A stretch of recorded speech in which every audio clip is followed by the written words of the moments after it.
Hockey Corp. Defunct Q. Dude, Jax made so much money off fucking wrestling.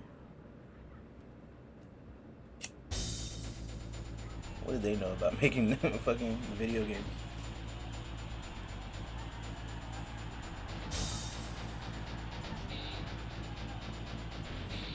He stared down China.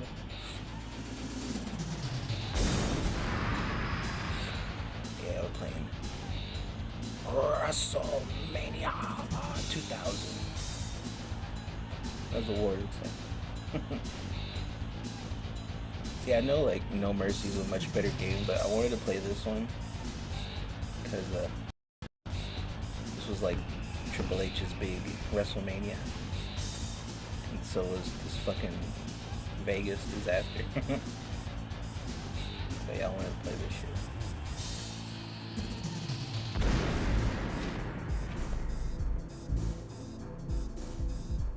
Oh yes.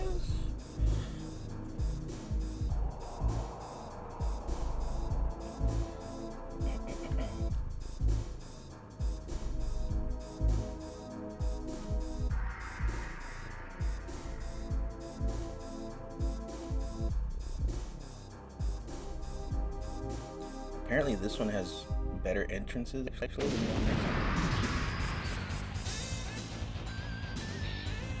Like the theme songs sound pretty impressive actually. 64. Oh shit, the hose. Fuck that. PMS, that's some Vince Russo shit. Fire Russo. Fire Uso. They really should.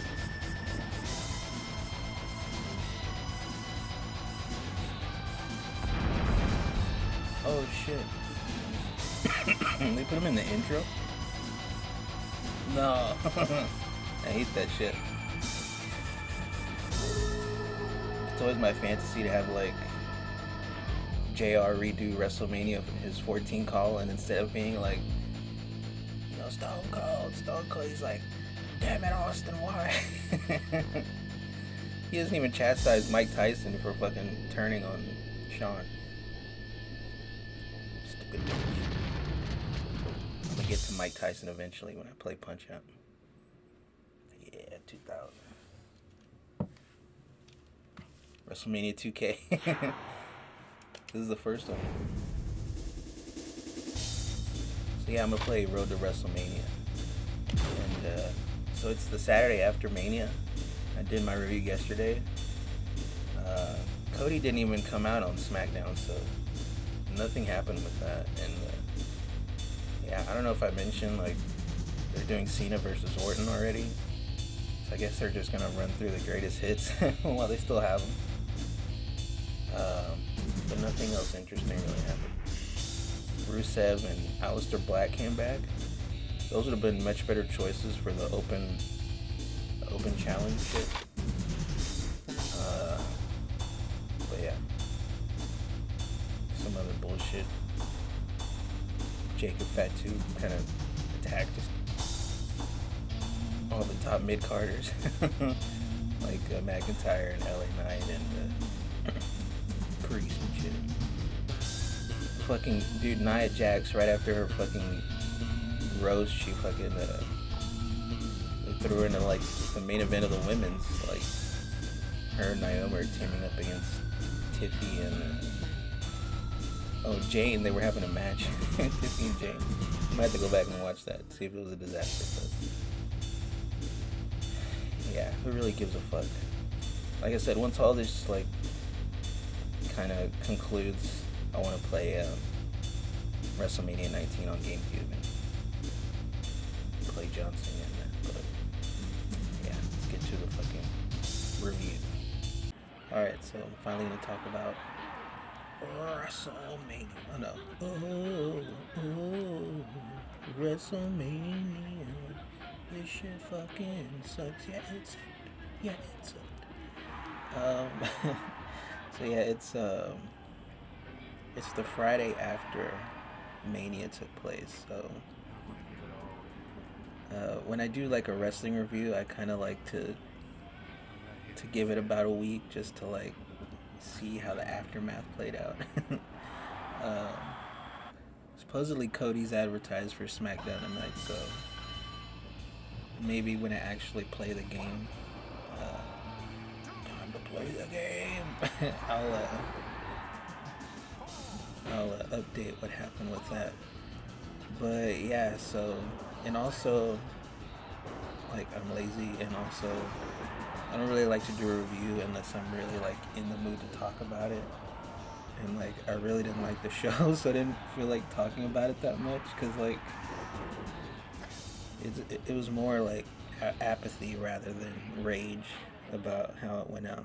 But yeah. Oh, and I didn't bother to take notes, so it's been a few days. But I got Wikipedia to help me, so we'll just have to make do with that.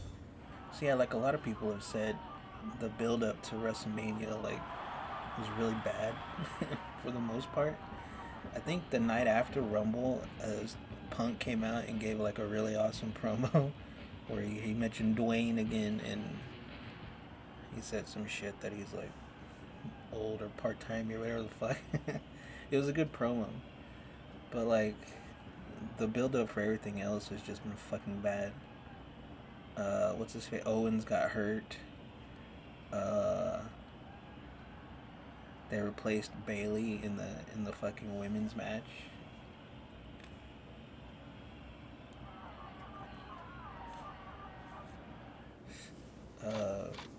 And yeah, the promos with Cody and Cena were like, I feel like they always kind of started slow and then they kind of got to where they wanted to go. But yeah, I know everyone kind of hated too that Cena like didn't change his fucking gimmick at all from being a heel. So I mean, his explanation for it, I guess, kind of made sense, but like it was still really boring and really weird. It wasn't that great, but here and there, like, they'd have, a couple good interactions. But, like, it was stupid because, like, every time they would meet up, like, Cody would, like do the crossroads. He would get his finish on him already. It's like, okay, well, one, you're telegraphing he's going to lose, which, okay, maybe a lot of people could have seen that, but, like, why the fuck is he getting his, like, revenge on Cena so early and like more than once before WrestleMania? It just seemed really weird.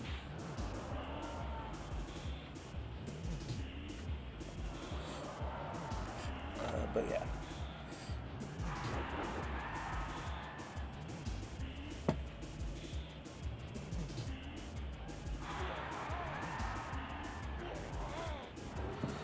So with that being said, the actual show.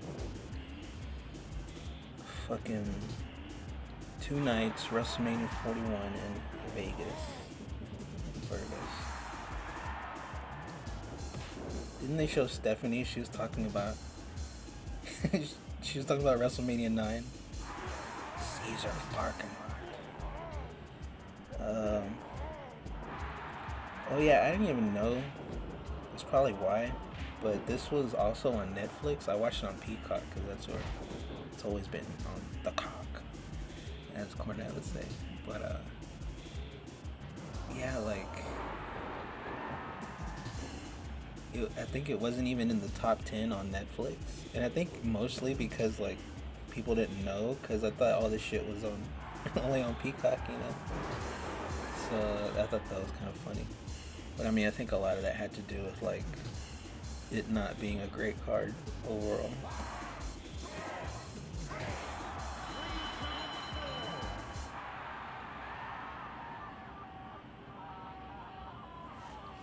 So the first match on the first night was fucking Jey Uso and Gunther. And I was like, oh boy, here we go. Like, I mean, I kind of figured Jey Uso would win, but like the ramifications of Gunther losing to him was like, can they really do that to him? But yeah, basically the story of the match was that like Jey Uso was like doing Gunther's moves better than he could do them, and he was like, this felt like, I know they said Bobby Roode agented a lot of these matches, but this felt like Triple H with the way he was booked to like just kick out of fucking everything, dude, be unstoppable. At one point, he like dives through the ropes into the title belt, and then he immediately like comes in and kicks out of that shit. He power bombs Gunther, and like he fucking, or it was like a, you know, also like a Super Cena match, like he just got the shit knocked out of him and then fucking kicked out of everything and beat Gunther. And I knew it was coming from the fucking, oh yeah, the Hall of Fame. So I didn't even know,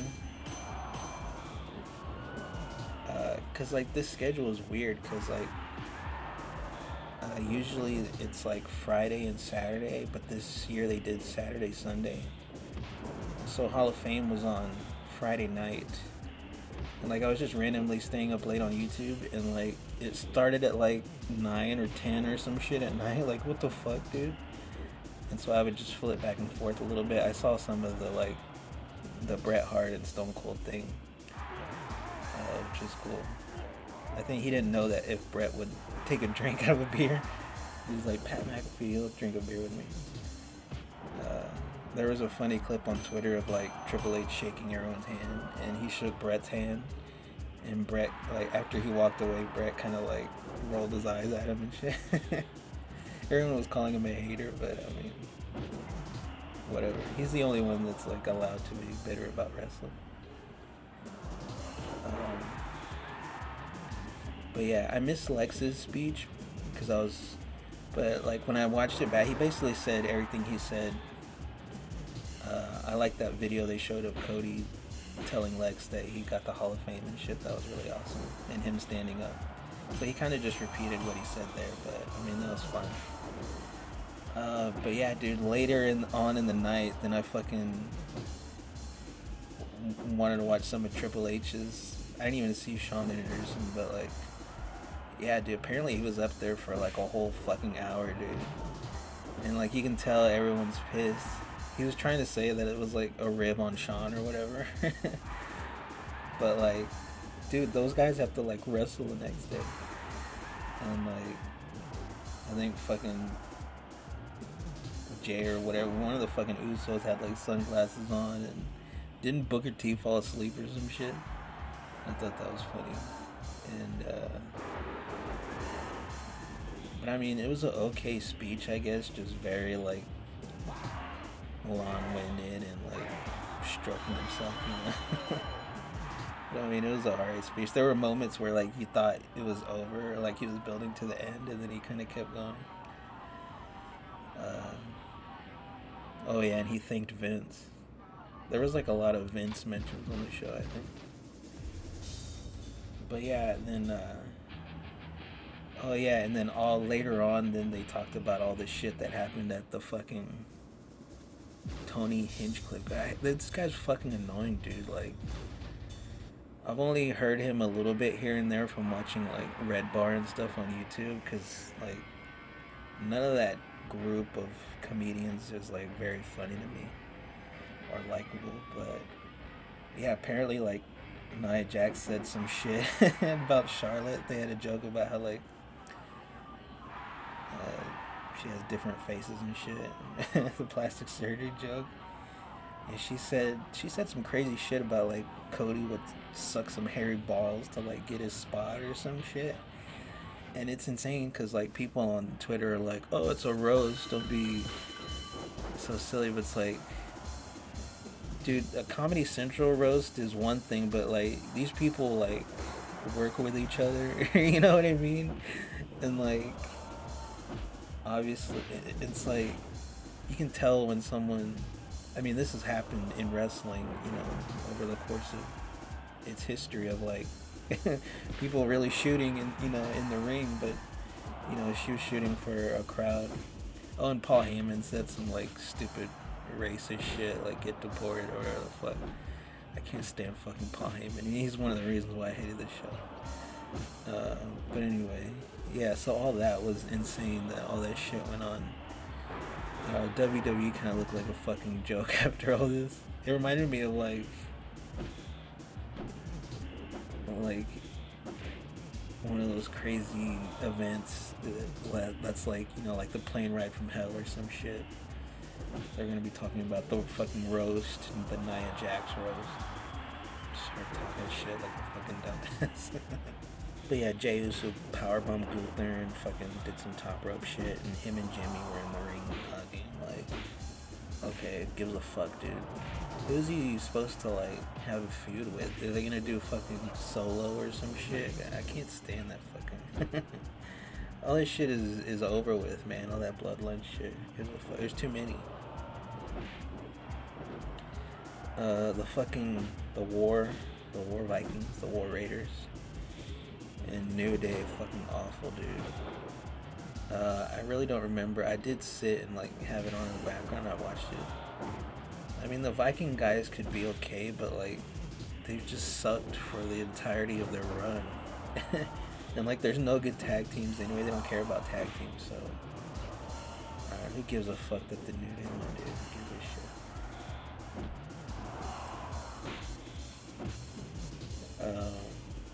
Jane Cargill and Naomi.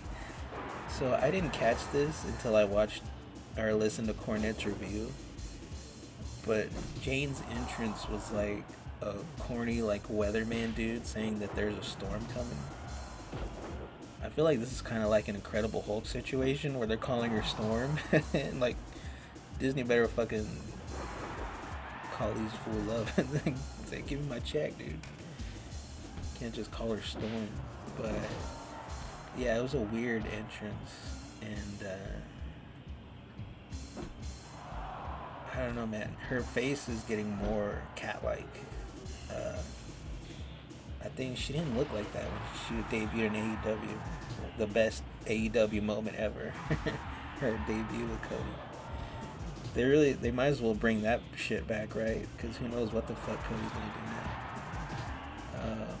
But yeah, she faced Naomi. I guess they had some kind of feud, backstab, whatever the fuck bullshit went on.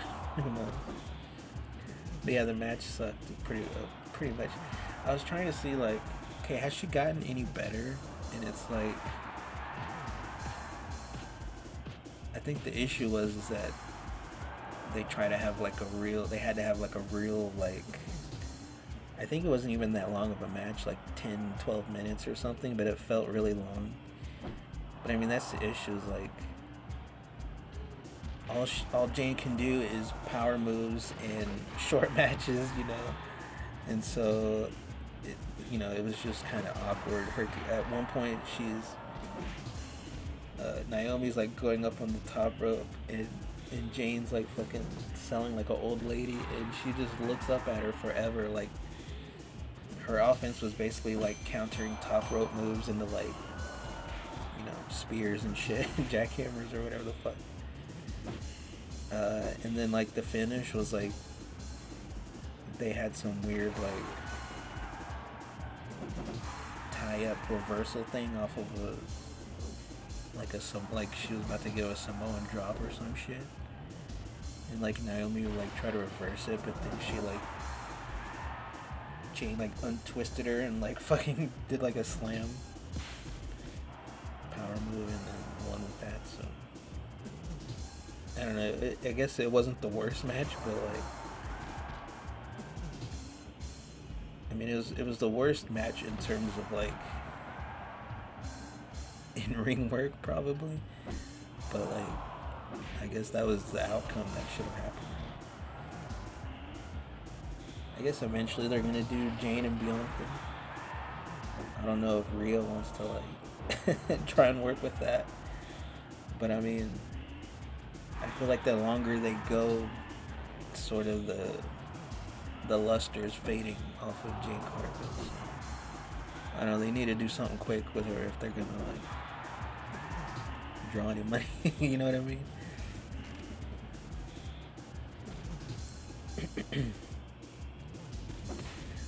LA Knight and Jacob Fatu, I felt like that was my favorite match of the first night. It was just, a solid match between two really good guys that they're both over with the crowd. I think at one point, I think it was in this match, LA Knight did Jacob was on the top rope facing the crowd, and then LA Knight came up behind him and got him in kind of like a bear hug, but it was kind of like a he did like a suplex, but it was like a he let go like a fall away gut wrench suplex or some shit, and I thought that looked pretty good. I thought Jacob looked a little winded at times, but then after that he did some crazy reversal. He did his athletic off the top rope moonsault shit that he does, and he won with that. So I mean, yeah, I guess it was the right outcome, but I remember Cornette was saying that if he could manage anyone, he would manage Jacob Fatu. And literally, that's what he needs is a Cornette, because what is he supposed to do with this fucking belt? He's supposed to be a heel, and he's a fucking. His gimmick is to be kind of crazy and unpredictable, and it just, I don't know, his gear's kind of unspectacular, and he really just needs a heater, as they say. He needs someone to talk for him. And they just, unfortunately, they don't have anyone that can do that, So it's unfortunate for him, because I actually think of all the Samoans, he's probably the most interesting and has the most upside. But yeah, he won the U.S. title, so who knows what they'll do. Probably more them versus the Bloodline shit. I don't know what. I don't know. Eventually, this shit gets boring as fuck.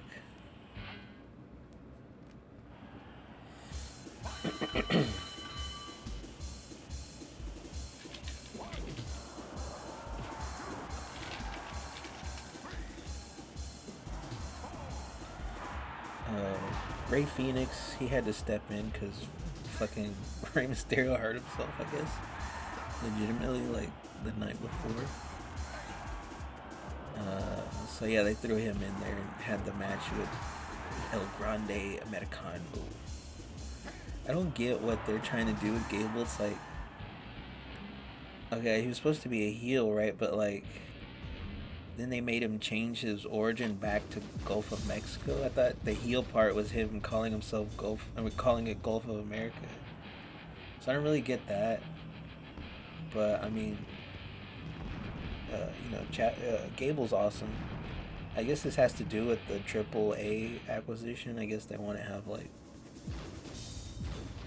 imagine he'll be a heel. He's a heel here, I guess. He seems pretty cool. I like that everyone said how he had the sepia tone. He had the Mexico filter on his entrance, which was cool.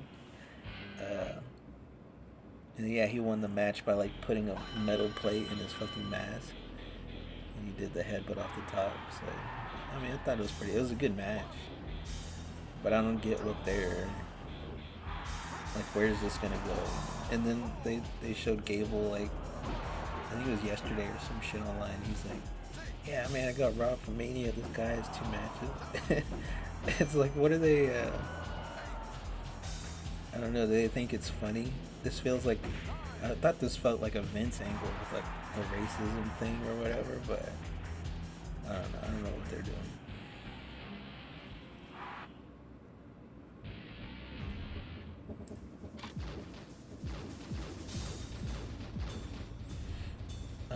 So yeah, Tiffany Stratton and fucking Charlotte. The whole time I was looking at Tiffany Stratton, I was like, man, that could have been my girl Nikita Lyons. Because they kind of came in around the same time, but yeah, I remember when I realized that Stratton was gonna get elevated and Nikita Lyons was not, and it's oh man, that's painful because she's so fucking thick and hot, but she can't she can't really work. So, uh, but yeah, Tiffany Stratton's pretty good. I guess she's a heel, but she's like really over with the crowd. Uh, I guess the most interesting promos leading up to WrestleMania was with her and Charlotte, because they felt like they were shooting. They had like the the one interviews where like it's like broadcast down the middle, and then one side and one person's on one side and the other. And she's new, so she kind of like, I don't know, was kind of fumbling around with what to say, and Charlotte was just kind of like demolishing her. And then a couple weeks ago they had it in ring, and like it was like it felt like amateur hour promos. Like they're kind of talking over each other, and like sandbagging each other's comments. And then like right towards the end, Charlotte was like, you have the last word, fine, you fucking take it. And then Tiffany's like, no, whatever, and then she just leaves. And then as she leaves, like Charlotte's like, oh, and fucking what's that dude's name? Gunther's old homie, the other German dude. Fuck, what is his name? Hans. I don't know. But Charlotte's like, Hans was in my DMs.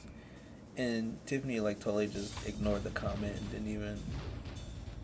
And it was just so, it felt like she was like just forcing a fake like thing to put out there to try and get the last word in. It was fucking awful, dude. But yeah, the match was kind of just like that. Like, it was a little stiff and herky jerky, and like, the kind of, I think it was like kind of a veteran move by Charlotte to like, I don't know, not make her look bad, but like, there's ways to like not put someone over even though you're supposed to lose the match, you know what I mean? So, which, that's fine. Like I said, I'm a little surprised that everyone hates Charlotte so much. Like, I get they kind of tried to force her to be a babyface at Rumble, but like, they quickly pivoted. But people just really fucking hate Charlotte. So, it is what it is,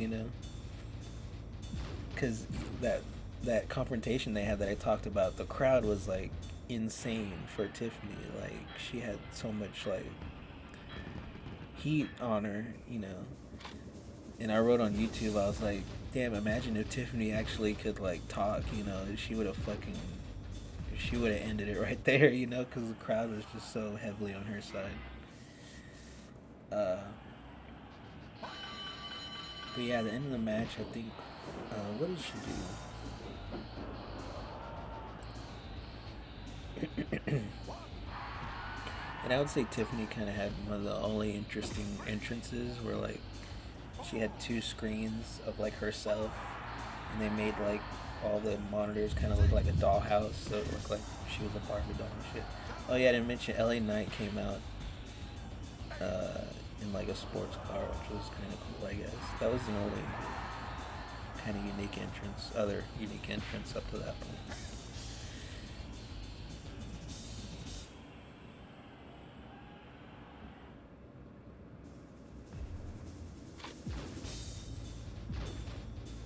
But yeah, Tiffany basically, she won with like a moonsault, so I don't know. It was whatever match. Oh yeah, but like I was saying, I think it looked like I don't think she had busted her tooth, but like, I mean, she had like a fat lip. It looked like, I don't know, because it made it look like she had a gap tooth or something. So I don't know what happened there, but I think she got potatoed at some point.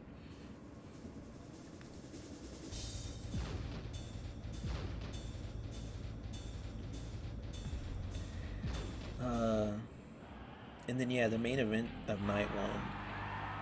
I know a lot of people were saying online like, "Oh, CM Punk finally got his main event," and I was like, "Do you think this really counts as like him main eventing WrestleMania?" Like, to me, it doesn't. It's just, you know, it's the first main event in the middle of the show, basically. Uh, I don't know if he would even consider it. Like, he probably has to say that he considers it his moment, or he even said kind of says that in his video package, which was awesome. But like, I really don't think this was meant to be his crowning achievement.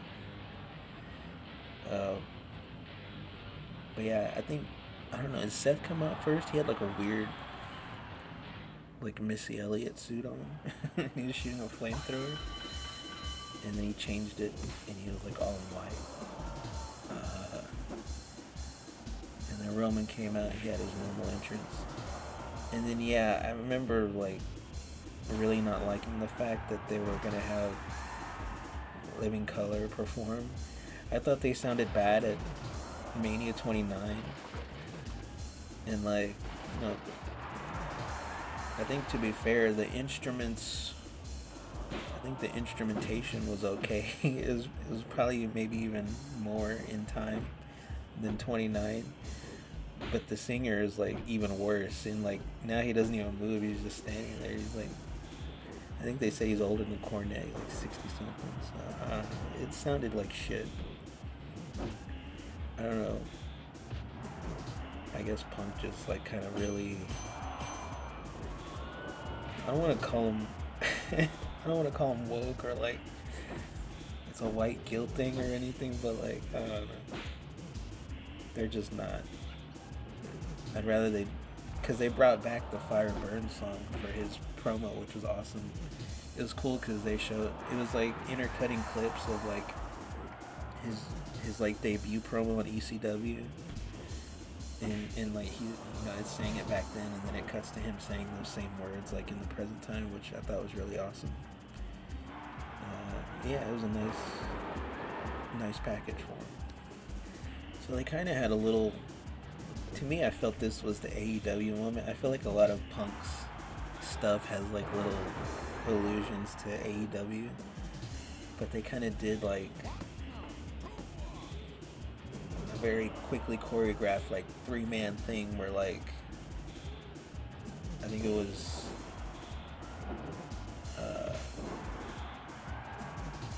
oh yeah, Punk did the go to sleep on Rollins, and then Roman does a spear to CM Punk, and then as he's falling back somehow, Rollins like does a curb stomp on Roman as he falls down. So that kind of felt like that was like their quick little AEW choreographed moment. But yeah, I used to not agree with Cornette about how like he didn't like 3-way matches, but yeah, I get it now, because like it's really stupid how like one guy will just, get beat up for a minute and like lay on the ground while the other two have their little match, and then they just all like take turns. Eventually they all kind of like, oh yeah, and then they immediately like kind of, not immediately, but like Punk and I don't know, was it Punk and Roman? I forget who he was out there, but they did like a little walk and fight into the crowd. And it's weird because on this show they had like, I get how they placed those trash cans, even though nobody uses in real life those fucking metal trash cans, and if they did, they would have trash bags in them. But like they kind of tried to place the trash cans in like a place where they would be, but they have fucking spotlights on every one. And like I noticed this too later on, where like if Heyman was doing something that was important, or something was happening that was important on the outside, there would be a spotlight on it, which to me just makes it look more fake. But yeah. Oh, and then yeah, at a certain point Rollins wanted to team up with Roman and powerbomb through the table, but then Roman kind of just like, I think he powerbombs them both through tables and shit, which was pretty cool. But yeah, basically, so the whole point of the match was Paul Heyman was doing a favor for Punk by being in his corner. Which, why did the fuck did Punk want him out there? Because he didn't do shit for one. And like, to me, I feel like all the baby faces are made to look stupid on this, but like, it's stupid of him to want him to go out there because,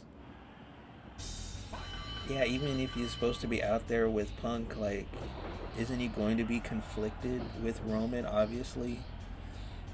And then, oh yeah, they did some a couple weeks ago where Rollins helped him from getting beat up or some shit, and he's like, well, now you owe me a favor.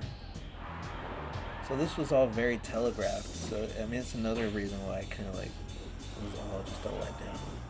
Because the whole show was kind of telegraphed, but the only thing you couldn't tell was how bad it would, like, play out, you know what I mean? Just you knew it would kind of play out roughly in the way it did. So yeah, a lot of people called Heyman turning on Punk in Roman. Which doesn't make sense on his part either, but... So, yeah, like I said, the spotlight comes on Heyman because he's getting a chair. And then Punk's, asking for the chair, and Roman's asking for the chair. And he's like, debating who to give it to. And then he finally gives it to Punk. And, everyone's like, oh, he picked him.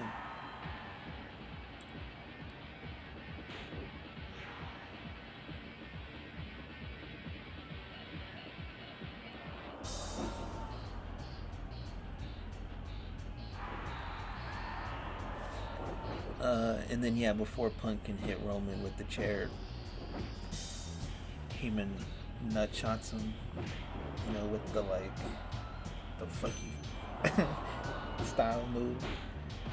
That one looked bad, but then, yeah, after Roman gets the chair and he hits Punk with it, he's about to hit Rollins. And then Heyman does the nut shot to Roman, but he does it in the fucking cringiest way because he, like, goes like this. And he's like twisting his wrist on his balls like that's supposed to make it hurt more or whatever the fuck. And plus Roman's not wearing like tights or anything. He's wearing like pants. So there's like some looseness there. So like even if you hit him, you would have to like put some more force to get past the like kind of like the area that breathes, to get to the balls. Because it's not, it's not skin tight or anything, so it would have just worked a million times better if he did a kick to the balls instead of grinding his fucking forearm under his nuts. I don't know, I thought it was just fucking awful, dude. And I guess everyone, I don't know, I can't really gauge whether people really love that shit, but I felt like the crowd kind of liked it, and the crowd was like really weird anyway. Like it was like the most like brain dead. Like we're gonna like this shit because it's what we're familiar with. I guess I don't know. So yeah, I really hated the ending. Apparently, Braun Breaker is teaming up with Heyman and Rollins. Which, I guess that's better for him than for Heyman to be with Rollins. I don't know why he's with Rollins. It would have made more sense for him just to be with Steiner, so I don't know. I'm trying to think of some other things. Michael Cole was fucking awful the whole time, and he continues to be awful in the second night. During the Jey Uso match, he was like, Jey Uso is a bloody mess. He kept saying it like multiple times. He's a bloody mess. There's no blood. Like, what the fuck are you talking about, you dumbass? Like, he's just saying shit just to say it. I can't stand his fucking voice, dude. I know there was some other shit that he said that was stupid that I thought about. There was a lot of video game advertisements. They were advertising Fatal Fury because they had the logo in the ring. And, it's on the second night when they talk about Doom. I'll get to that. But, yeah, I guess I kind of appreciate that. I used to like in the old pay-per-views where, like, it would start out with the announcer would be like, Bad Blood is presented by Stridex, you know? Or he'd be like, In Your House, presented by Nintendo GameCube, you know? I always like seeing who they were sponsored by. Or like Halloween Havoc was like always like Snickers, you know? I always like that.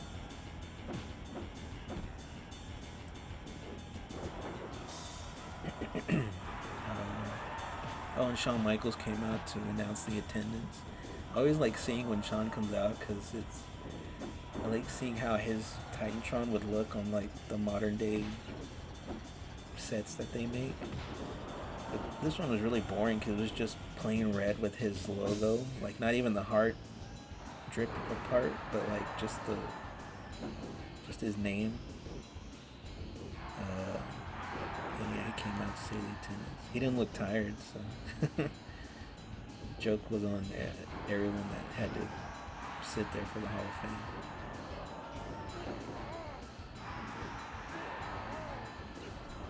And they showed some celebrities. I'm just glad they showed Dana White and he got fucking booed. And he's from there, so I thought that was awesome.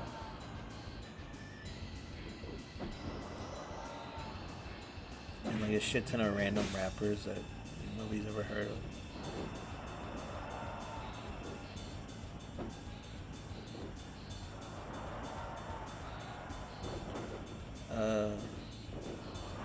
Okay, so Night 2, Stephanie came out and introduced Night 2. It's starting to get really cringy when she tries to do like a Vince growl. She's fucking weird, dude. I just saw a video of her earlier today on Twitter where she had a story about Vince where like Vince was like blaspheming in line, like waiting for a sandwich or some shit. And this old lady was like, don't take the Lord's name in vain. And Vince like told her to shove him up her ass, basically. And her and like I forget who she was with, because she has her own stupid ass podcast now. Just shut up and just show your fucking tits, you dumb bitch. But she's like,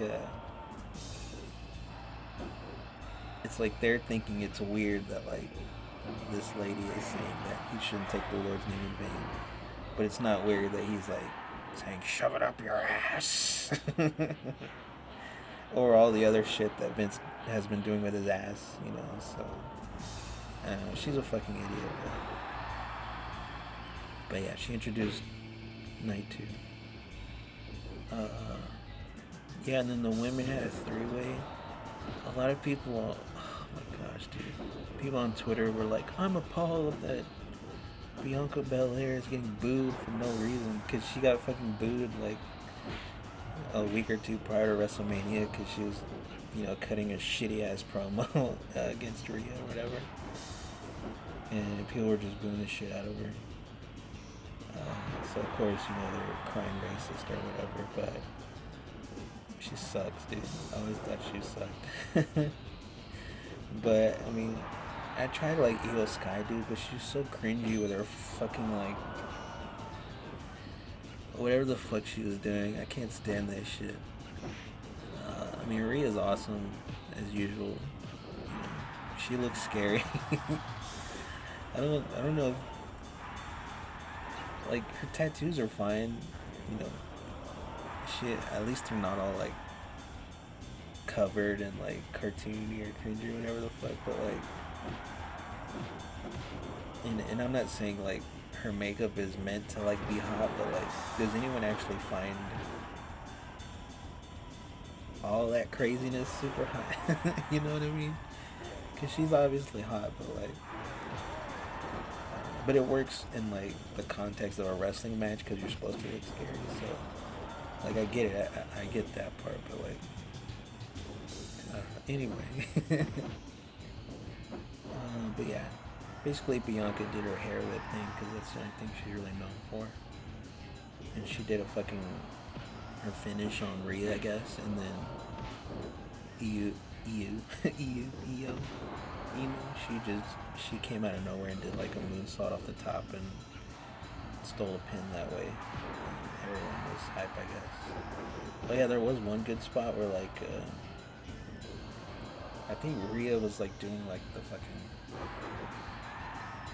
you know, that stupid like I don't know how you call it, like imagine you're about to give someone a Boston Crab, but instead of doing that, you kind of flip them backward, and they're supposed to like land on like face first on the turnbuckle or whatever the fuck. But they did that, but Io flipped around and her head like hit like the, not the ring, they don't have a ring post anymore, but like where the monitors are, and there was like a nice little thud sound. It sounded pretty good. But yeah, didn't Io lose like right after WrestleMania? I wasn't paying too much attention on what happened after that, but whatever. They just wanted to not have Rhea eat the pin. So Damian Priest and Drew McIntyre. So at first I was thinking like, man, McIntyre's like, he was cutting really good promos, and like I like the stuff he was doing with Punk, but like now they don't have it, like has to work with Damian Priest. Like I think Priest would be fine, but like as a lot of people have said, the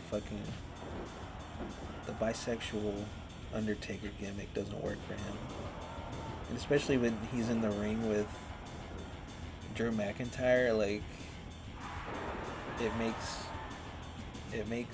Priest look worse because his body's not as good, and he's like wearing a fucking, like, it looked like a fucking girdle or some shit.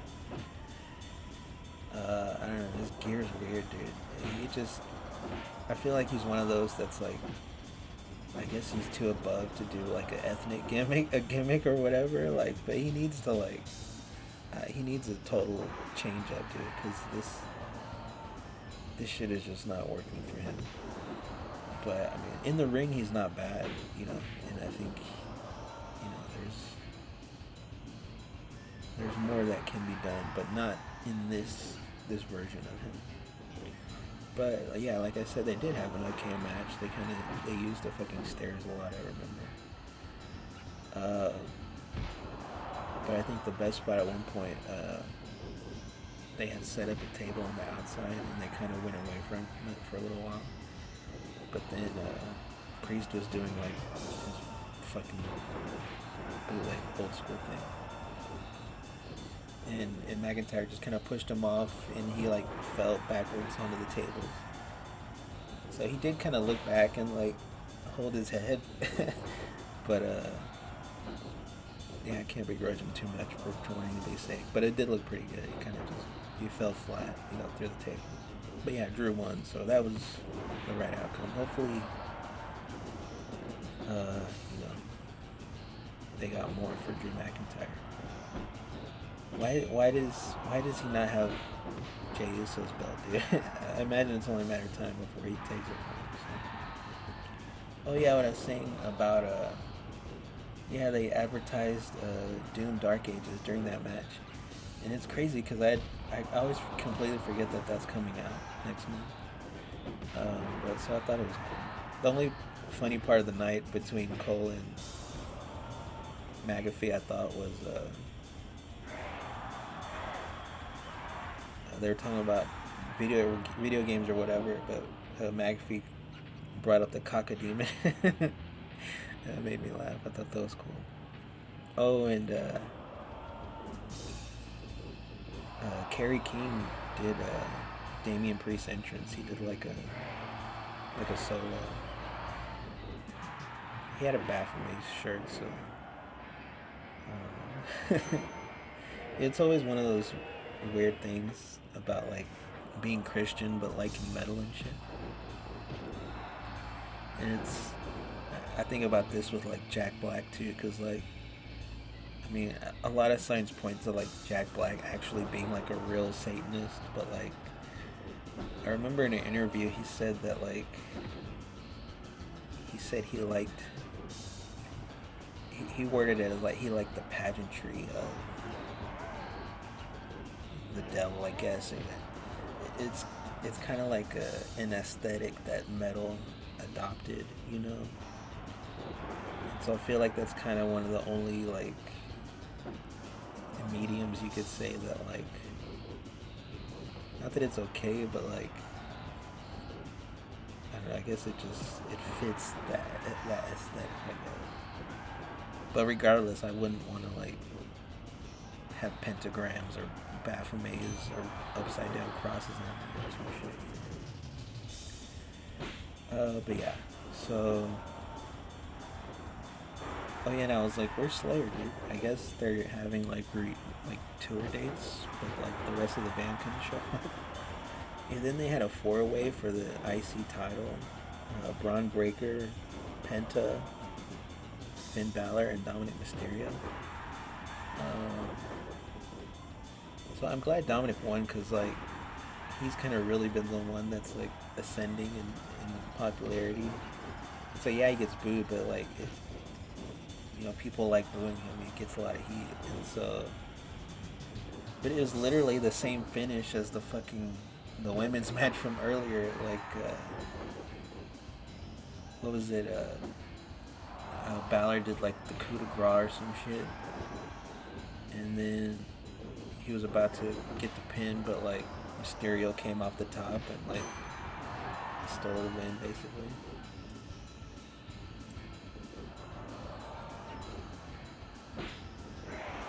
Oh, I did it on Breaker. And yeah, Mysterio came and did a frog splash. There was one impressive spot by Braun Breaker where he was like on one table, and then one dude was like getting up on the other table, and he like jumped from one table to the other to do a spear, which was pretty cool. But yeah, I guess he lost so he could turn heel the next night. So yeah, I guess that's fine. Like I said, I was thinking during the match, like, Breaker really doesn't have like a gimmick yet, and I think that's his biggest drawback, because he's wearing like the nostalgic tights or whatever, but he doesn't have like the Steiner name, and he doesn't have like a gimmick yet, really. He's just like, he's just intense and like spears people. He's not like Brock Lesnar, where like Brock is a beast, but like he was like a really good heel, and he was really good at making people not like him. So I think even with Paul Heyman and Rollins, like he's the most likable person there amongst those three. So I don't get how they're gonna make people not like Braun Breaker, but yeah, I guess we'll see.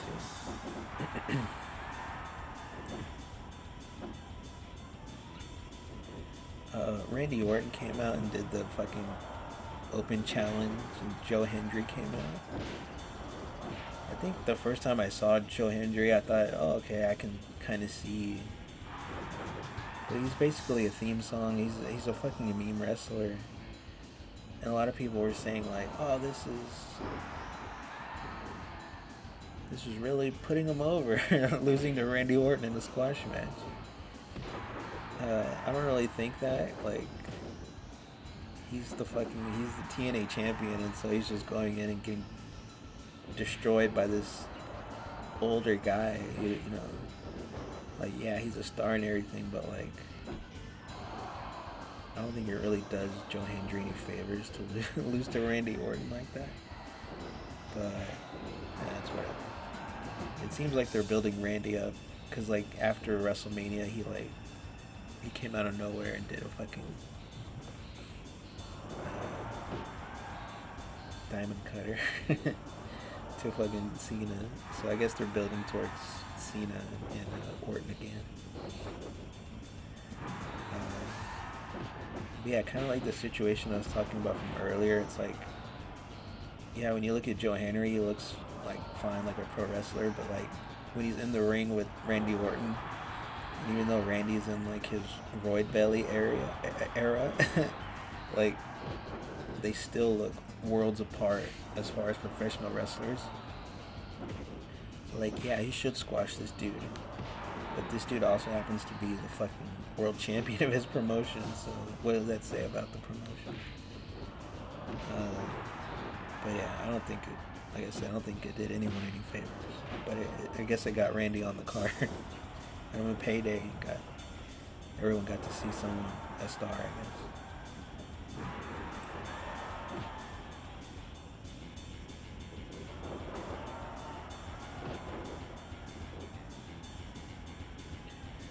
AJ and Logan Paul, like, I think Logan Paul always has pretty good matches,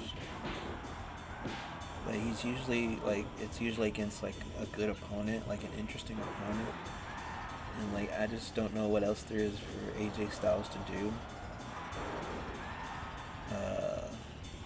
So yeah, this match, like, I don't know if there even any was build up to this, but it didn't really matter. The most impressive thing though was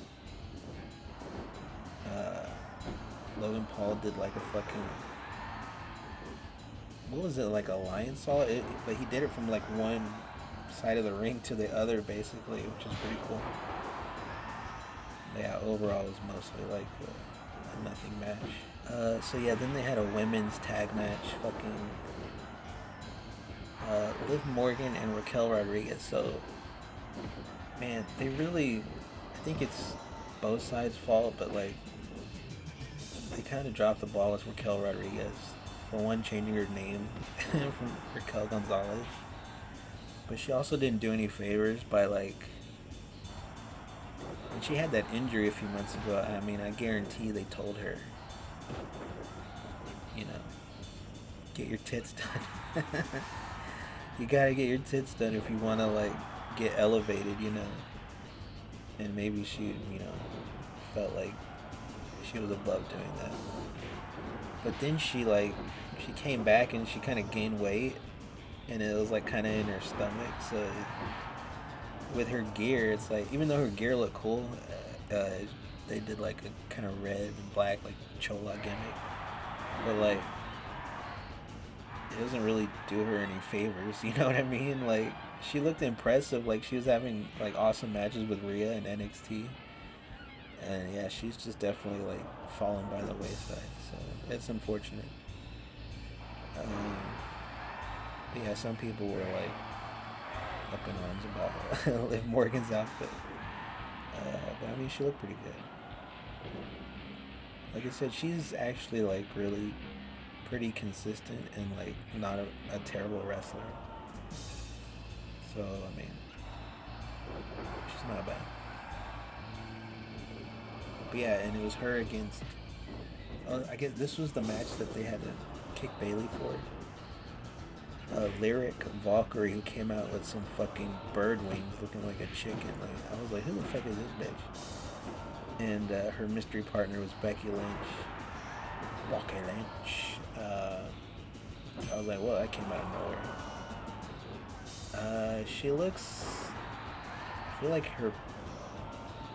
she's like skinnier than she was, and like, I don't know, something's up with her face. Like, I don't know if she's had some work done or what, but she's just not. She's not where she was when she fucking main evented Mania, you know. But yeah, a lot of people are calling her like Becky Hogan and shit for like coming in and like taking this match. I think she's done this like multiple times or some shit, which is interesting. Her and Seth Rollins, it always just seems like a weird looking pairing to me. I don't know. I don't know what it is about it, but they just don't. It's like manufactured, you know. But I mean, they literally have a kid together, so weird.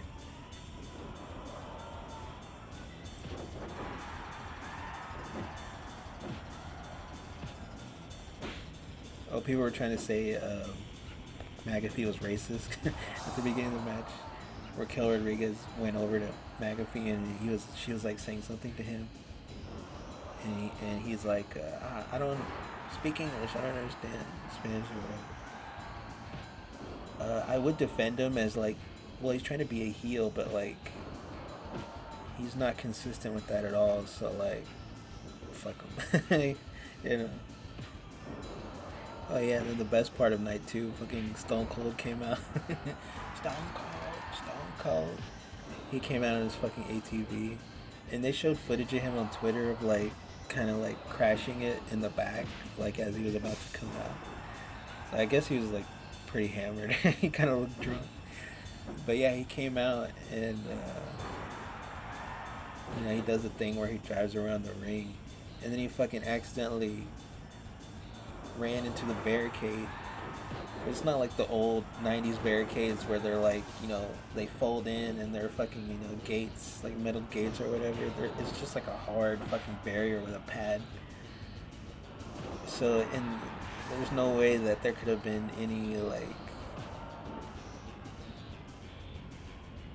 tremor from him hitting the fucking barrier. But yeah, he hits the fucking barrier, and you see this lady, like, just kind of fall back in her seat. And it's funny because on Twitter they even had, like, I guess she had her phone, and like they actually have her POV of it. I guess she thought that would like prove that she got hurt or some shit. But it's just her like kind of falling back, like sitting down and dropping the phone. And people were saying how like she had like food on the floor, like where she was like she was already being like nasty with her food. I don't know, but it was already like looked like it had been spilled. But anyway, yeah, she does that, and then Stone Cold like kind of says something to her. I wrote like he probably said like a hell of a bump or something, But he came in and he said the attendant. Apparently they said that like Logan Paul offered him $1 million to wear the fucking stupid Prime bottle suit or whatever the fuck. Could you imagine, dude? Like, this is the one guy that like doesn't come out and say some dumb shit, or come in the ring and do some comedy dumb shit, or doesn't look completely fucking old, like, oh dude, Undertaker, man, he's like balding, and it's like, dude, why didn't you wear a fucking hat? With the Hall of Fame. But yeah, I mean, he looked pretty good. But then yeah, at the end, when he's drinking his beers and he's going back to the outside, you see fucking little bitch Nick Khan fucking like talking to the lady, and she's still sitting there like looking pissed, and Stone Cold walks around and he like leans over and he says something else to her. And then he fucking leaves back on the ATV.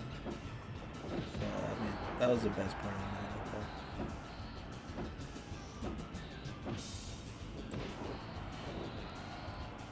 and then yeah, dude, the main event. So I actually really liked John Cena's entrance, because it was his music, the same music, but like it was all, he had like a black version of his gear, and like the black little cum rag, the burger towel,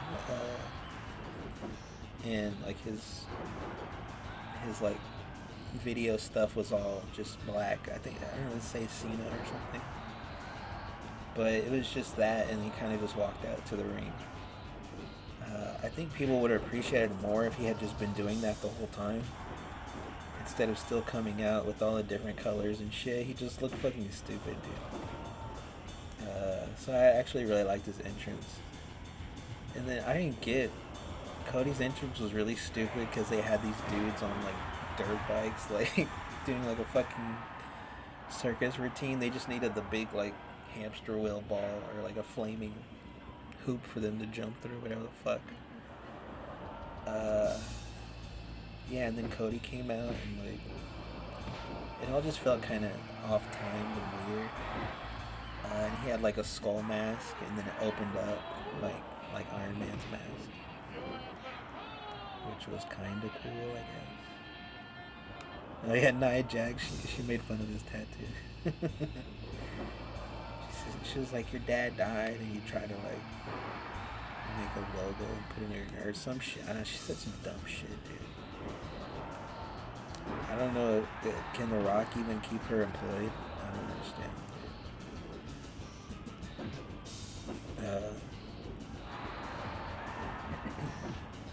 Yeah, they kind of had, an okay match. It went the way I kind of thought. Like, yeah, it'd be a little back and forth, but the story should be that, like, no matter what, Cena, like, yeah, he can do all this shit, but he's still, like, an old man, you know? Cody's in his prime, like, he should be kicking out of everything pretty much, you know? Cody, like, interrupted a 5-knuckle shuffle. And then Cena interrupted, like, the elbow, and then he did, like, the STFU in the middle of the ring. And then Cody would, like, crawl out of it, and then he'd pull him back to the middle, and a lot of people were cheering. Oh, and then the ref bumps, dude. He's so fucking annoying. At least he wasn't down for very long, but that makes it even more egregious what happens at the end. But yeah, at one point, like, Cena, like, takes the top turnbuckle off, and Cody takes some bumps on it, and then yeah, like, at a certain point, the fucking Travis Scott music starts playing, and Cornette was saying that, like, he assumed everyone would, like, be thinking that The Rock would come out, because why wouldn't you? Because we all thought Rock was going to come out, because that was supposed to be the next step in the story, since he didn't show up at all in between The Rock. I mean, didn't show up at all in between Mania and Rumble. But the other dude, Brian, was saying that, like, oh, I don't think that. Why would you think that? Well, because when he came out the last time, it started off with the fucking fiend music, and then it changed into The Rock's music. But no, it's just fucking this skinny ass fucking. I'm pretty sure he's a Satanist too, fucking sacrificing people. But yeah, oh yeah, they were saying on Cornette's review, it took like almost 2 minutes from the time the music started to him walking down the ring, and the whole time, like, Cody's selling on the ground and fucking Cena's just, like, standing there waiting. You know, like, come on, man, like, hurry the fuck up, dude. And he's carrying his marked belt, as Cornette said.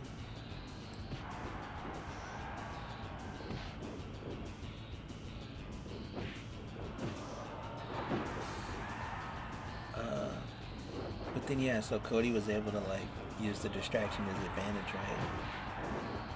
And so he does Crossroads, and then he gets 1-2, and then the fucking Travis Scott pulls the referee, right? And so when he pulls him, it's supposed to be like he pulls him so he can't touch his legs to the ground. And in kayfabe, he's, like, falling off the apron, and his head, like, hits the ground hard. And he's fucking concussed for, like, 3 minutes or whatever.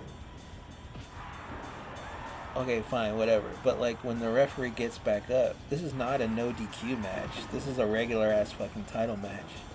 So when the referee gets up, does he not wonder, like, how he fucking ended up on the outside? Or, like, did he not feel his leg being yanked? Like, why is this not a fucking disqualification, dude? This is so fucking terrible. It's stupid. Oh, man. You know, he's just like, you're burying the referee. That's, like, the least of it. But, like, this is just fucking stupid, dude. But anyway, so, yeah, then Cody's, like, telling Travis to get in the ring, and, like, he actually, like, comes in to the ring like he's actually gonna do something. He's literally, like, half of Cody's size. And it's like, what? He should be acting scared, or, like, Cody should have had to chase him and brought him back in the ring, you know what I mean? Like, this whole thing was just so, it felt so bungled. But yeah, then he gets Travis Scott in the ring, and then he puts him under his armpit for the Crossroads. And he's so awkward the way he's selling. He's like, you know, it's just like, oh my gosh, dude. And he fucking does Crossroads. And I guess that's supposed to, like, be satisfying enough for the audience when, like, for weeks everyone was like, dude, he hit him in the fucking ear. Like, fuck this guy. Like, this is his receipt, I guess. I don't know. It's fucking stupid. A gimmick move. That's his receipt.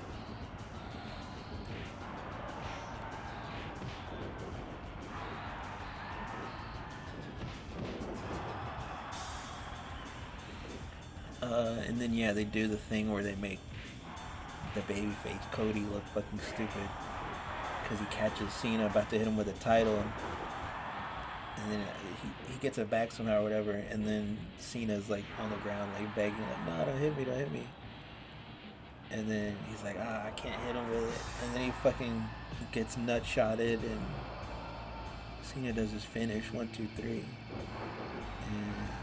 and I was just like, what the fuck, dude? This is how you end this shit? No Rock, you know, just like I don't know, in this shit. And yeah, like I said, the referee just gets up like nothing happened. It's like, oh, okay, well, I guess I'll just come in and count this fucking 3. I just, yeah, it was just awful, dude. And then it's more awful when, like, people on Twitter are putting up the graphic. Like, he's lost at the last 3 WrestleManias.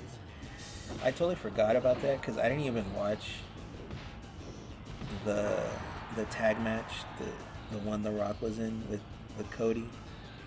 I didn't even watch it last year. I just watched the second night, I think. Or, I don't know, somehow I skipped that match, but yeah, it's everyone on Twitter is like, well, what was the point of that? Well, I guess the point of that was for The Rock to fucking get back at the fans for hijacking his plans for the last Mania, I guess. So yeah, the aftermath, apparently Rock went on Pat McAfee and said that, like, there was never really any. He was trying to, like, I guess, put down the creative, because, like, trying to say that, oh, they only called me in for Elimination Chamber, whatever the fuck, because the sales were bad or whatever the fuck. And I don't know, like, he kind of just tried to not. He didn't want any of the heat on him, obviously, but, like, also trying to, like, put down what Triple H had, like, planned, or, like, trying to say that there was no plan and this was all Triple H's fault or whatever the fuck. I don't know. But yeah, speaking of Triple H, like, I really thought, why is he even the booker on TV and has these 2 authority figures that don't mean shit and don't do shit? Like, I thought he was gonna come out and be like the authority figure, either good or bad, you know, and kind of like, you know, set it right, or like, you know, approve of Cena or whatever the fuck. But, you know, he didn't come out, obviously. And a lot of people were saying that they're trying to plant the seeds of, like, a power struggle of Triple H and The Rock, or, you know, but I don't know, I really don't. I know, it just seems like they don't have really much planned at all like that. I don't know. I don't know what the fuck they do. And it's not one of those things where it's like, oh, I can't wait to see what they're gonna do. Who knows what they're gonna do, right? It's like, I don't really give a fuck how all this plays out, except for I'm curious to see what they do with Cody. You know, how is he gonna recover from this? But, and then I guess to see, like, how Cena, like, finishes this little run. But I don't know, other than that, like, who is next after Cody if he's not there? Big baby face. And, like, who is even their, like, top heel? Like, Roman's already said he's leaving soon, so, like, and then Braun's a heel right now. But I don't know if he has really the promo skills to be, like, the top heel, you know, so I don't know, it's kind of a mess, and it feels like it's all gone downhill very quickly for WWE, but I don't know, we'll see. But yeah, like I said, this whole thing was just an excuse to watch WrestleMania 16, WrestleMania 2000. So real quick, I wanted to talk about it because this was one of the only classic WrestleManias I'd never seen.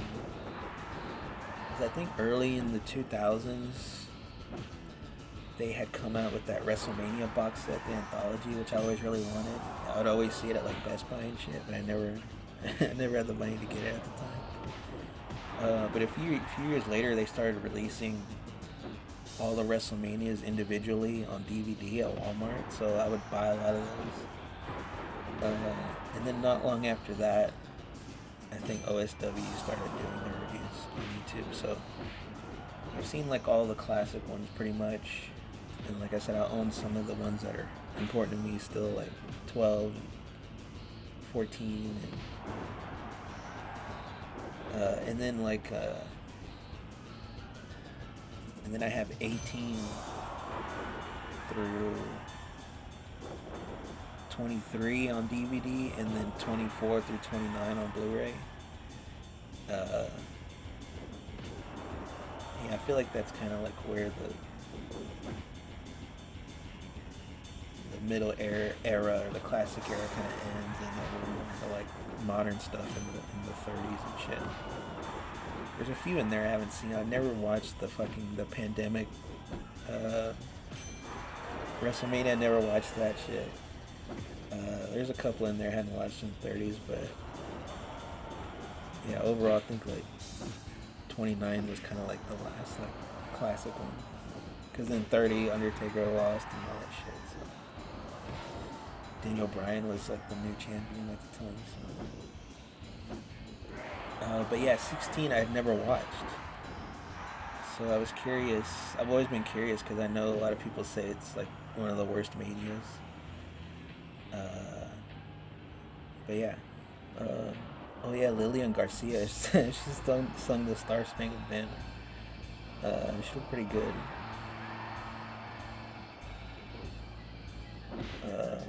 They cut out a lot of stuff on Peacock. And I didn't know it until like the end, because I saw Ice-T there. The first match was Godfather versus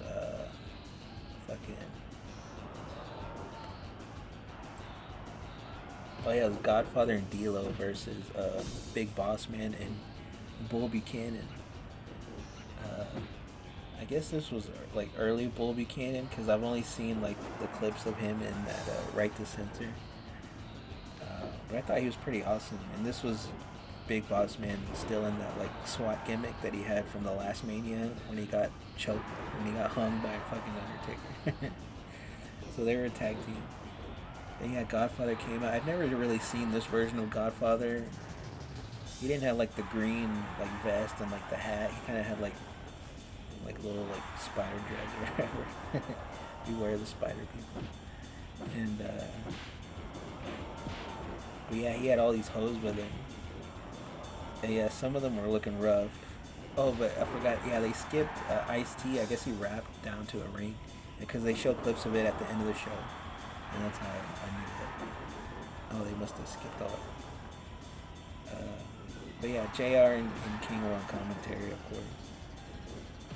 So much better than Cole and McAfee. Even though this was like, it wasn't a great night for them, you know, a great WrestleMania, but they still had their moments. But it was funny because, so they're showing all the hoes on the outside, right? Some of them were looking rough or whatever, but fucking Lawler makes a funny joke where he's like, what does he say? Like, you know, think about, you date one of these girls and you just hope none of them call you sir. And I thought that was a funny joke coming from him. You know, all the shit that's like, I mean, it was already out there, but like a lot of it, you know, it doesn't get talked about for a long time, like all the underage girls and shit that he was messing around with. So I thought that was a pretty crazy joke coming from him. Yeah, I was pretty impressed with Bull Buchanan, dude. At one point he got whipped into a turnbuckle, and then he kind of like jumped off the top turnbuckle and then like, you know, flipped around and like reversed it. And then he won the match by doing like a fucking big ass leg drop off the top rope. They had a hardcore championship match where like it was, you know, a bunch of dudes thrown in the ring, and like you could get a pinfall and win, but it only counts for the person that wins in the end.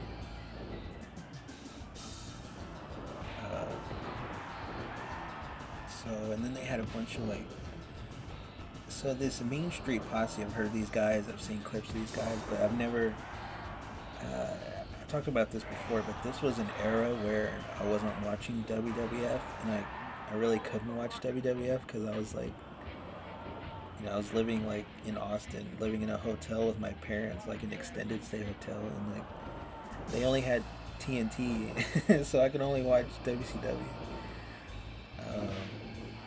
But I mean, I think that was fine because, like I said, like when Shawn got hurt and wasn't there anymore, I kind of just lost interest in WWF, and that was fine because I think a lot of the Attitude Era, and this show included, like, sucked. So yeah, I don't think I missed a ton, but yeah, it was interesting seeing some of these guys that I'd never really seen, like the Mean Street guys. They're fucking. I thought they were all kind of like big, but like there's like one fat guy and then like a skinny, like scrawny dude, and it's like, what is this shit, dude? It wasn't until later on in the show where I was reminded that, oh yeah, this is Vince Russo, but during this match I still wasn't thinking about it in those terms yet. But yeah, basically there was a weird thing where like before the match started, like that referee, did he die or kill himself, or Tim Patrick, or he had like a suicide angle or something where he kept trying to kill himself or something. But he was like explaining the rules, and then like towards the end of the match, it comes down to like Crash Holly. He was like coming in as the champion, and then it was a Bob Holly, and it was another guy in there. Oh yeah, it was Taz. Yeah, Taz won a few times. I'd never really seen Taz in the ring either that much. So that was interesting, but yeah, basically Crash does a move on Taz or whatever the fuck, and then Bob Holly comes in and like, I don't know, he hits Taz with like the fucking, it's like a candy jar or whatever, and King is like, JR, he stole your candy bar, or candy jar, and he hits Holly over the head with it, and it's like coming down right to the time limit, and Bob Holly was pinning Crash, but like I think the time had like run out or something. But what was weird was like Tim Patrick like was counting to 1, 2, but he never really counted 3, and it caused some confusion. It felt like it wasn't supposed to like happen that way, cause and then like at one point I thought it was an angle, because they even brought it up later in the show, like tried to re-clarify that, you know, like he didn't get his shoulder up like Bob Holly won, you know, fair and square, whatever the fuck. I don't know what the fuck all that was about, but I'm sure it was Vince Russo's fault.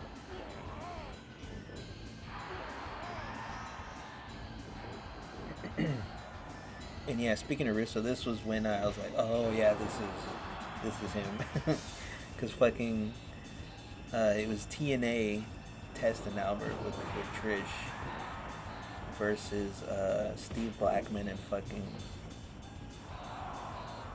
oh my, what is his name, dude? Al Snow, dude. I've hardly seen much of Al Snow. He was kind of like new right when I was stopping watching wrestling at that point, but watching WWF. But I always just thought he sucked and he had a shitty look.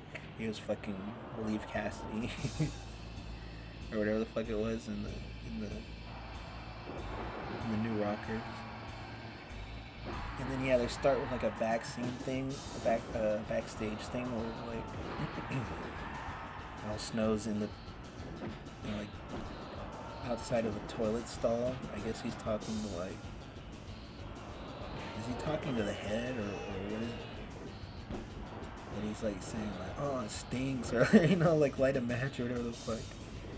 And Steve Blackman just comes in basically to like tell him to be serious. Oh, it's the little, okay, never mind, I know it, okay. It's supposed to be this fucking,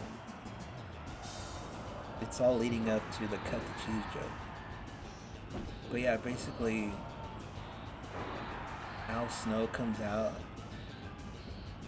and he has a mic and he's telling Steve Blackman like, I have a surprise for you, some shit, and he's like, meat, cheeser or whatever, cheeserton or whatever, I don't know what the fuck he said, some retarded shit. But this like, Mexican midget or whatever the fuck in like a cheese outfit comes out and because he wanted to call their team Head Cheese or some shit, I don't know. Yeah, it was pretty awful. Oh, and then like I think it's this match, JR's mic cuts out at a certain point, so Lawler has to like try and call the match on his own, but it's like he keeps thinking that JR is coming back, and he does for a second, but then his microphone messes up his earpiece or whatever the fuck.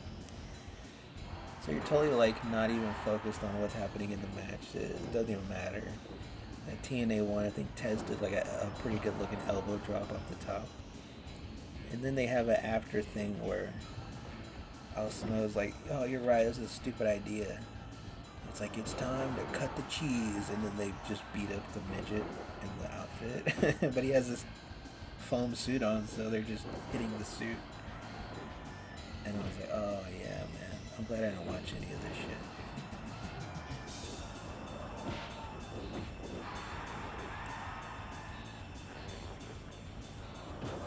But yeah, immediately after that it gets a little better. They have the three-way tag match. The first, I guess this is the first one they did, right? It's not TLC, even though there's tables later, but yeah, this early incarnation of the Dudleys I've never really seen before. Like Bubba Ray kind of like acting weird, and Devon like cutting like a, basic bitch promo or whatever. But yeah, it's kind of interesting to see them like early on. I think they're the only ones that do a promo, because then Edge and Christian come out and the Hardys come out just like regular. But yeah, dude, it's a pretty crazy match, dude. They beat the shit out of each other. At a certain point, it's mostly like, let's do this crazy normal move, but do it off the top, like a bulldog or a leg sweep or something. It's just do all this shit off the top rope. At one point, they like set up some tables in between the two ladders, but they never use it at all. It's kind of just a bluff. But yeah, at one point, like Jeff Hardy like swantons onto nothing on the ladder. Like Bubba Ray moves out of the way. And I think like Edge does a spear on like Matt Hardy or Jeff, like off of the side of the ladder. Kind of like, it's like a lesser version of what they did at the what was the one where they did the crazy, at Mania 17 the next year, when he does the spear and they're like way up in the air and shit. It's like the Matrix when they're like colliding in the air and shit. That was pretty cool. And then Jeff Hardy like does the fucking, at one point they go outside and he gets on the top of the really tall ladder on the outside and does a swanton on Bubba Ray like on a table, which was pretty sweet. And he landed it perfectly, like his back like bounced it off of Bubba Ray's belly. So it looked pretty good. But yeah, basically Jeff doing that kind of took him out of the match. And then like Edge or Christian are already like going for the title, and then Matt's trying to go up there and they like struggle a little bit. And then like I think Christian kind of just like pushes Matt off, and he falls through a table that's on like in the ring, and then they kind of used that double table that they had set up, or that table that they set up between the two ladders. They kind of just used that to like pose with the titles after they grabbed them. So yeah, that was a pretty awesome match. I can't remember if it's better than the 17 one, because I've only seen that one a couple of times, but for the first one, I can see it being pretty awesome. And I've always heard this was like the main reason to even watch this WrestleMania. So yeah, it was awesome.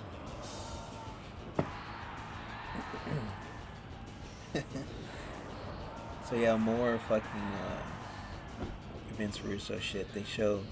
So I'd never seen this chick except for the clips of her, the cat. I've only seen the clips of her like falling in the pool or whatever, and trying to like show her top, and then they like Slaughter comes and covers her up with a towel and shit, and she's trying to look pissed or whatever. But yeah, they had a segment where she's backstage with fucking I think she was with Mae Young, and they're trying to do like the Austin Powers thing where she like hands them some like her fucking water bottles, and she has them like on her tits, and like, she's trying to like cover her pussy and shit.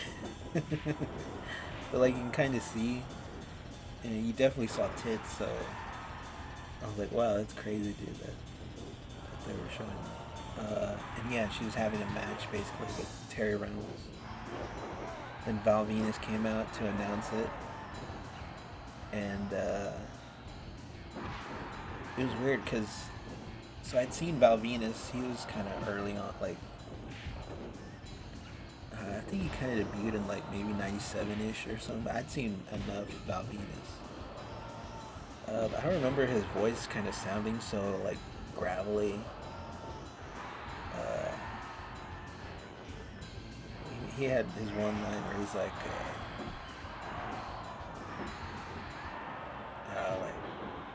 what did he say?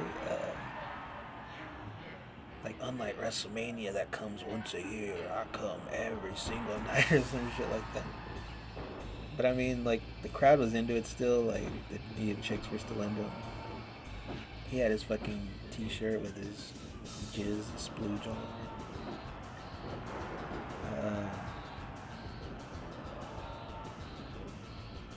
But yeah, it was just a weird, like, kind of little match, and then, like, at the end of the match, they, like, just start stripping their clothes off and shit. I think eventually, like, Mae Young's walking out with the cat, and she's, like, trying to cover her tits up and shit. It wasn't, like, it was obviously very Vince Russo, but I also felt like it wasn't nearly as cringy as, like, the Al Snow shit. So, I mean, at least they showed some ass. Terry Reynolds was always hot. Oh, yeah, Mae Young gave fucking Moolah a Bronco Buster, which I thought was funny. Karma for fucking Moolah being a fucking pimp.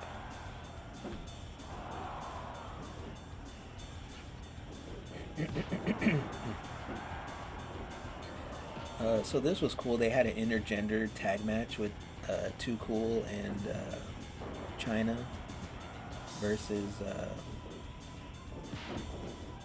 Eddie Guerrero and well, it's the Radicals. So yeah, the Radicals is another thing where it's like it was kind of cool because I'd only ever seen clips of like them talking like on the like fall of WCW DVDs or whatever about like how like when the Radicals came in and like Jericho's debut and all that shit, like, you know, you see clips of it, but I wasn't watching it in real time, so it's kind of cool. But I was watching WCW, so it was cool to see like them like right after they were, you know, on WCW TV, and they're even still kind of wearing like their same like gear from that they were wearing in WCW and shit. But I noticed that already, like Eddie Guerrero was already looking more jacked.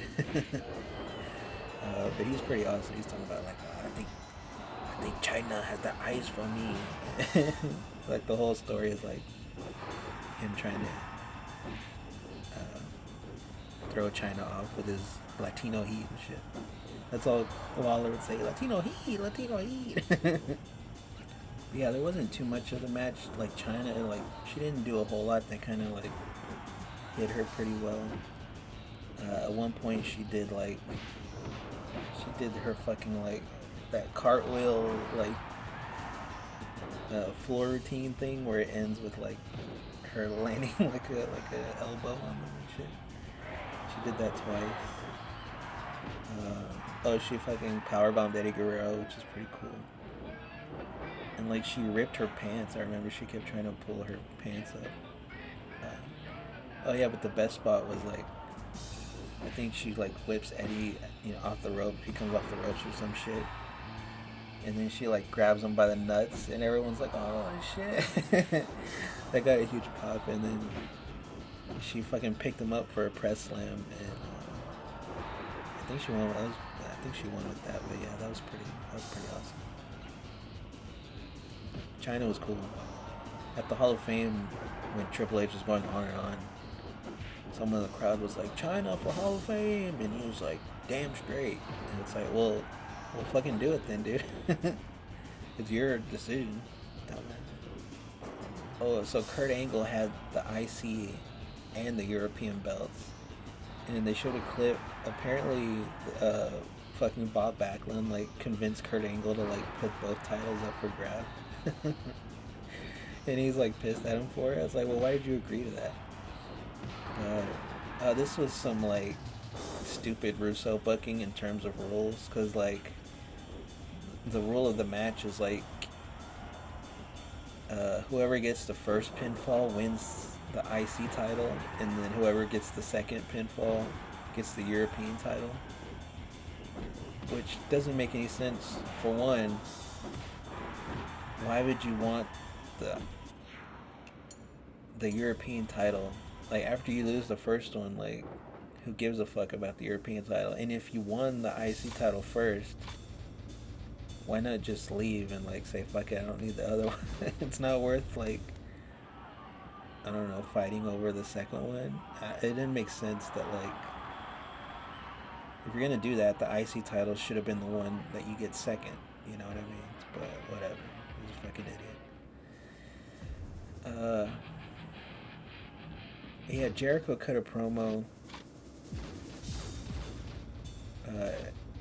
And I was surprised how much of his shit like everyone was already like the Evers and the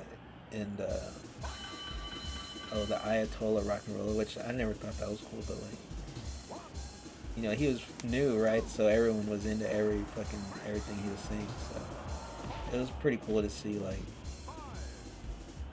prime or close to prime Jericho. And Benoit, dude, he was pretty awesome.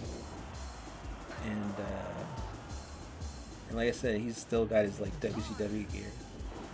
And Malenko, yeah, same deal, wearing the same shit. It was pretty solid in the ring. Like basically the first time I think Benoit like did a headbutt, like basically just kind of like capitalizing on someone else getting pinned, and like stealing a pin.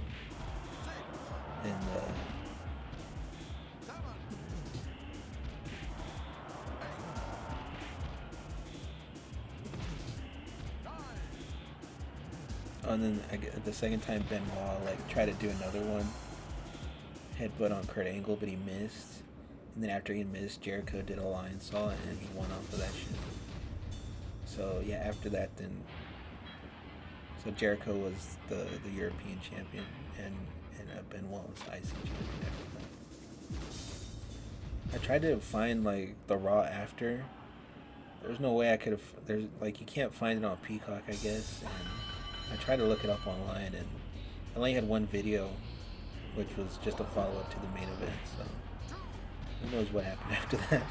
Had the penultimate match, like everyone likes to say.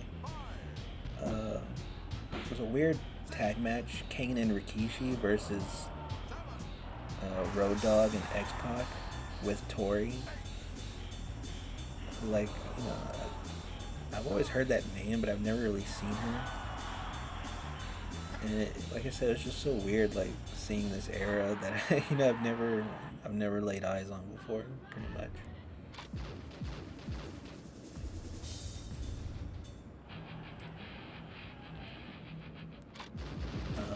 But it was cool seeing Paul Bearer, dude. He came out with Kane.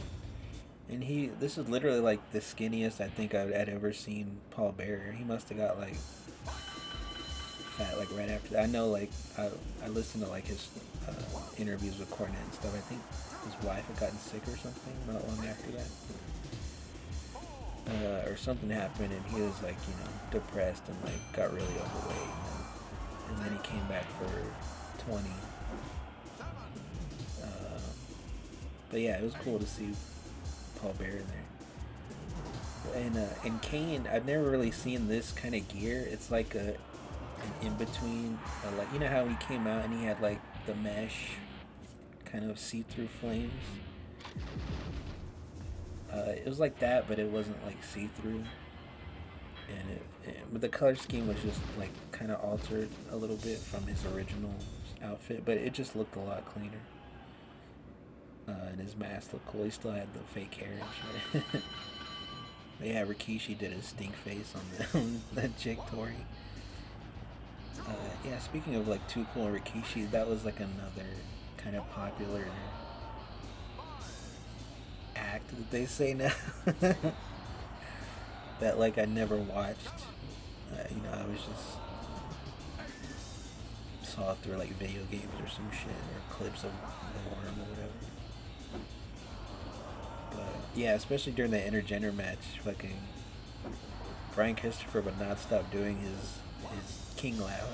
You know, this is a weird laugh. And obviously that's King's son, so they were both kind of putting him over him and JR. Oh, speaking of commentators, I totally forgot to talk about Michael Cole's awful commentating during the main event with Cena and Cody, because he was like, everyone knows I have a relationship with Cena and I can't condone this, but Cena is the GOAT. You know, he's just like, he can't bring himself to like do like the JR thing. It was like, damn it, Cena, what are you doing? How could you do this? Damn it. You know, he just, I don't know, Cole just fucking is terrible, man. He's fucking awful, dude. I can't stand him. Ugh, fuck that guy. But yeah, the match kind of devolved into some weird like angle shit where like it was like a Raw segment or whatever, because like Kane wins with a tombstone, and then like Rikishi's in there like about to do his dance and shit, and like I thought, oh no, are they gonna have Kane go in there and do the dance too? But no, they don't do it. Him and Paul Bearer are just awkwardly in the corner, like watching Rikishi, and I guess Too Cool came back out and they all did their stupid dance and shit.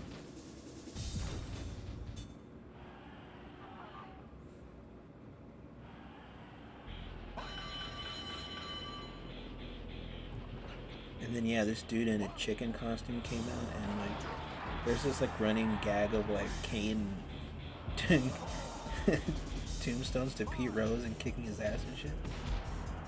Didn't Pete Rose just die recently or something? I thought that was interesting, because JR was saying, you know, Pete Rose should be in the Hall of Fame or whatever, and now they're finally starting to say that after he's dead. Like, dude, baseball's so fucking stupid. That's another topic. But anyway, Kane beats up the chicken because he thinks it's Pete Rose, but it's not, and then Pete Rose tries to attack him with a bat out of nowhere, but it doesn't work, obviously.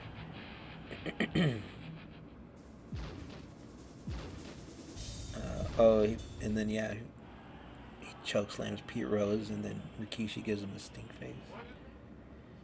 And I was like, damn, dude, Pete Rose really wanted to like keep himself out there to try and get that Hall of Fame. I don't blame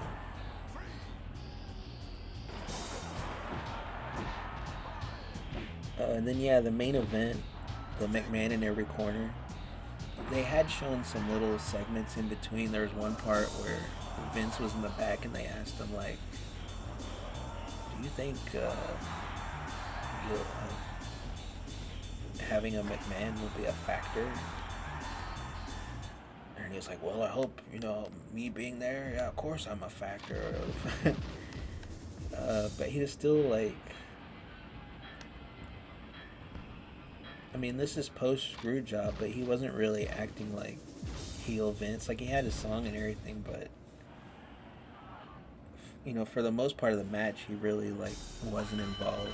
Nobody was really like doing anything else. But yeah, Fatal 4-Way. I don't know why it was a 4-way, dude. It's fucking. That's another Russo thing. They had Big Show with Shane. Fucking. And they showed Shane backstage with Big Show, like, come on, we're gonna get him, and with the title, and fuck my dad, and all that shit. And, well, Mick Foley was with Linda. Yeah, he had cut a promo earlier. About, you know, this may be my last match, but, you know, bye-bye. And, yeah, apparently he had to come out of retirement, I guess, because the sales were slow. Or something like that, but, like, yeah, it was kind of awkward that they tried to, like, sell it as, like, his final match, because, for one, it wasn't, and, like, it didn't really, like, I don't know, I guess watching it now, it's hard to, like, put myself in that moment, but, like, did anyone really think that was his last match? Yeah, but like I said, it's weird because like they weren't like Rock cut a promo in the back and Vince wasn't, you know, with him. And like he cut an okay promo. It was just like a basic, you know, finally The Rock has come back to WrestleMania. It was just like a, you know, basic babyface promo for him. And oh yeah, I forgot to mention they did this weird thing where like, so they're doing like a backstage interview, right? Like with Vince. And then it would cut to like Triple H. And like they kind of established it earlier that like whenever they're doing the backstage interview, the person they cut to is watching that interview. But they've never really done that before or since this time. So it was kind of jarring to like have Vince say something and then it immediately cuts to Triple H. He's like, I can't believe Vince said that shit. Like, how did he know what he just said a second ago, you know, in another room? But, I mean, whatever.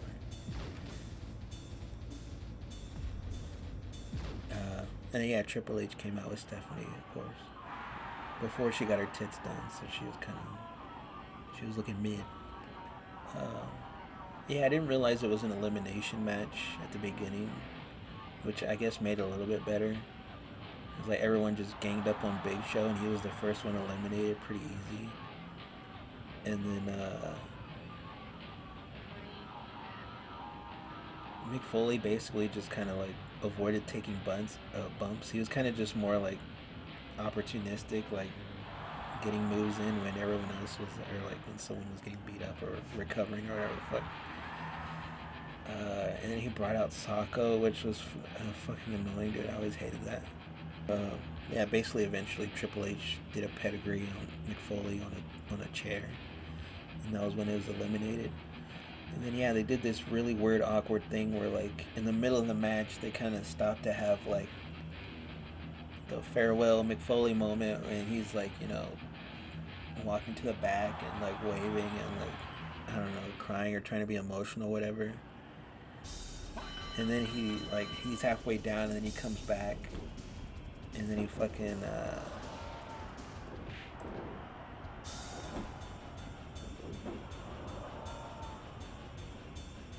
and then he kind of comes back in and hits Triple H with the fucking barbed wire 2x4. And then he leaves for good. So then it just Rock versus Triple H, but it should have just been that anyway. It should have just been them two. I think it's on The Rock's DVD. I always really liked that match. Him and Triple H had at I forget where it was. It was one of just the regular pay-per-views, but it was like an Iron Man match. And I thought that match was great. I've never seen. I think didn't they have one at like SummerSlam or something when they were like both going for the IC. I've never seen that, but yeah, I really like that Iron Man match they had.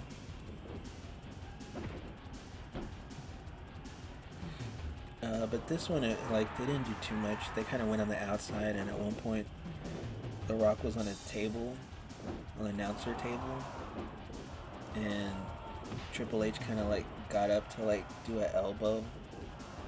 But normally when they do that, they kind of stand there and like catch their breath, and then like really let them know it's coming. But like it kind of happened real quick, and it almost looked like Triple H kind of fell, and like all his weight kind of landed like on Rock's chest. It looked pretty stiff.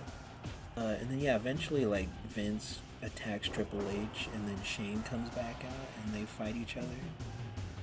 And Shane hits Vince with a TV monitor, which completely doesn't make sense. This is another Vince Russo thing, because when I watched the aftermath, the clip of the Raw from the next night, all the McMahons just are united the next night. So why the fuck did Shane hit Vince with a fucking TV monitor, or the little monitor thing, and busted him open? Like, what the fuck, dude? It doesn't make any sense. And basically the finish was Vince has a chair, and you think he's gonna hit Triple H, but he turns on The Rock for some reason. Like, I don't know, did he attack Triple H to like throw The Rock off or something? I mean, it makes sense that he would side with Triple H because that's his son-in-law, but like, it kind of just came out of nowhere, I guess. But yeah, then basically after the chair shots, Triple H like, I guess he did pedigree, I forget, and then he pinned him and won. It says on Wikipedia that Triple H was the first heel to win at Mania. So Wikipedia has the aftermath. It says Rock continued to feud with Triple H. Continued on the first Raw after Mania, where Rock pinned Triple H in a non-title match. And then he defeated Boss Man and Bull Buchanan in a steel cage match. Then he got attacked by the McMahons and lost a lot of blood.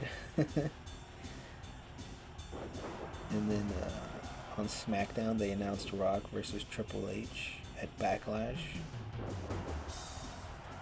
And then it says at Backlash, The Rock, with help from Stone Cold and Linda McMahon, defeated Triple H to win the WWF Championship.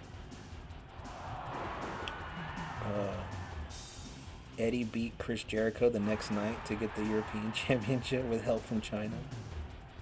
He turned on Jericho. Oh, okay, so that's where they teamed up for the first time.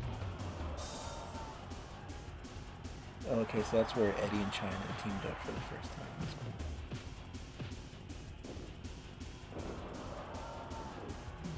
And then Crash Holly got his hardcore title back the next night. So yeah, obviously not the greatest WrestleMania 16, but I think after like the halfway point, it gets a little better, and it's still kind of just cool to like go back to that era when everything was hot. Even though the shit in the ring was kind of like going off the rails, everybody was still really into it, so that was cool. But yeah, dude, Mania 41 sucked, and I don't know, it'll be interesting because like WWE is in a position where they're so successful right now that like and like the general audience is like eating up all the bullshit they're putting out, good or bad. So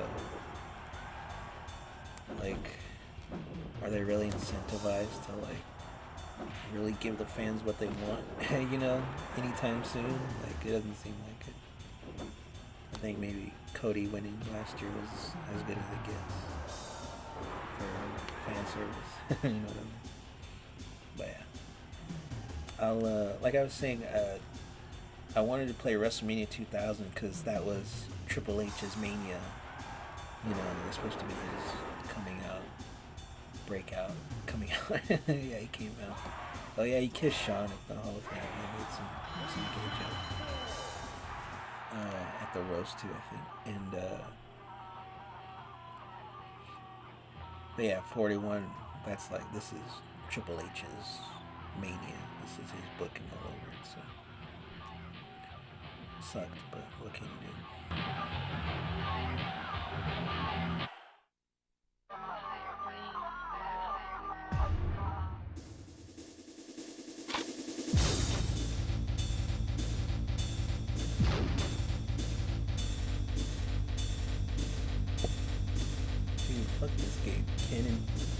Shamrock and Kane are the main event.